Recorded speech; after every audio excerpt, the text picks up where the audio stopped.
நம்முன் இருக்கக்கூடிய வேட்பாளர் யார் என்பதை முழுமையாக நாம் தெரிந்து கொள்ள வேண்டும். ஒரு மனிதர் 60 ஆண்டு கால அரசியல்ல புரட்சி தலைவர் டாக்டர் எம்ஜிஆர் ஐயாவுடைய காலத்திலிருந்து புரட்சி தலைவி அம்மா அவருடைய ஆட்சி காலத்தில் மிகப்பெரிய பொறுப்புகளை எல்லாம் பார்த்து மதுரை மேயராக இருக்கும் போது இதான் ஆச்சரியம். மதுரையினுடைய மேயராக இருக்கும் பொழுது 2011 16 வரை இதே மனிதர் நம் பக்கத்தில் இருக்கக்கூடிய அற்புதமான மனிதர் மதுரையினுடைய மாநகராட்சி இந்தியாவிலே சிறந்த மாநகராட்சியில் ஒரு பட்டம் வாங்கிட்டு வரார். அந்த பட்டம் என்பது அவருக்கு பெருமை, உங்களுக்கு பெருமை, மதுரைக்காரர் எல்லாத்துக்குமே பெருமை.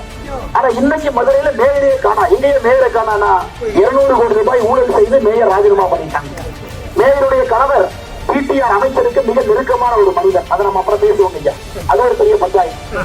அதன் பிறகு இன்னைக்கு இந்தியாவுல 10 லட்சம் பேருக்கு மேல வசிக்கக்கூடிய நகரம் 40 நகரம் இருக்குதுங்க. 10 லட்சம் பேருக்கு மேல 40 நகரம். 40 நகரத்துக்கும் சுத்தப்பட்டியல் போட்டாங்க மத்திய அரசு. சுரக்ஷா விருது என்று 40 நகரமும் எப்படிப்பட்ட சுத்தமாக இருக்கிறது ஐயா. கட்ட கடைசி 40 நகரத்துல 40வது இடம் இந்தியாவிலே மோசமான ஒரு நகரம். தூய்மை அடிப்படையில எப்படிப்பட்ட ஒரு விருதை வாங்கி கொடுத்திருக்கிறாங்க பாருங்க. மதுரையை பொறுத்தவரை கட்ட கடைசியாக அதிக குப்பை இருக்கக்கூடிய மாநகரமாக மாற்றிவிட்டு திராவிட முன்னேற்ற கழகம் வெங்குறத்தோடு எப்படி வெளியே வந்து வாக்கை கேட்கிறாங்க. ஒரு குப்பை மேலாக மதுரையை மாற்றிவிட்டு உங்கள்கிட்ட வாக்கு வேற கேட்கிறாங்க. சட்டமன்ற தொகுதியின் வெற்றி வேட்பாளர் வி. ராஜன் செல்லப்பா அவர்களுக்கு வாக்களிப்பேன் இரட்டை இலை சின்னத்தில்.